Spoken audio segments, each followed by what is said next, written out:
We met you about a year ago. Yes. What was your life like about 12 months ago? Well, it was pretty much what it's been like intermittently over some years. I have had episodes of depression and then episodes of drinking to extent of where it was becoming an issue and where I had to address the problem and go to the GP. And sometimes recognising the problem is the first stage in dealing with it. So from there I've accessed a good number of providers, and the main help that I find I got was from the non-clinical services such as Mind and the Nucleus Outreach project that was running at Lift.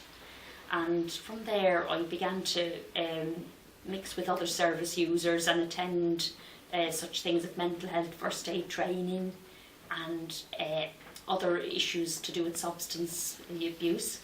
And from there I began to recognise that it was better to share a problem and then try and get back into being actively involved in how services are run.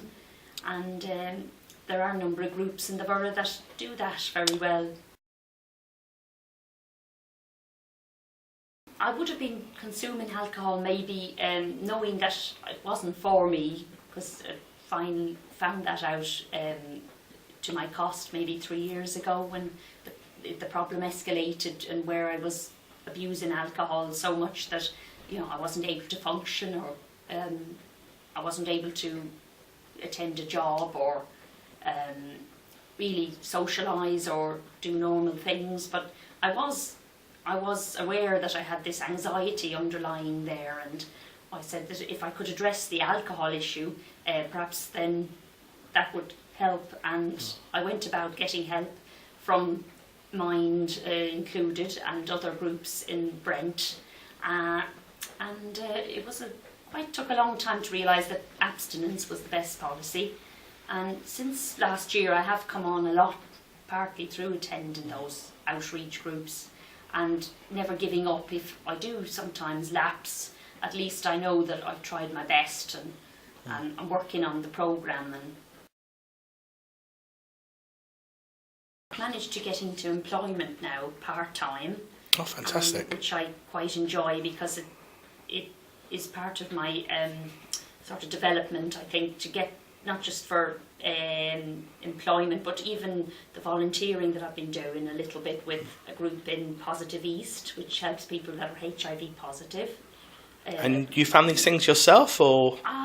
Often through advertisements or sometimes posters, in various services. Okay, and I know you've done various workshops as well. Would you like to tell us about those? Yeah, I have done some training with the Fair Trade in Brent, and I did one on promotions and marketing. And I did some job workshops, especially in Mind, where they encourage people who might have some mental health issues not to give up on trying to find employment that might be suitable. The main work I'm doing at the moment is service work. I do some group work where I have to be a member of a team that is helping people that are attending a group to get support for some addictions or are in recovery. And I suppose to sum up, really, I mean, it sounds like you've made your own decisions, you've made your own choices, and you really have taken control over your life, and you've put your hand up and said, look, no more alcohol. Put my hand up to the anxiety, put my hand up to depression. What does it mean to you to be empowered in that way? Well, it's like your life is just all of a sudden back to what it should be, because all those fears and anxieties that were preventing you from having the confidence to go and achieve what you can have now been overlooked, really, because of the active involvement in the services.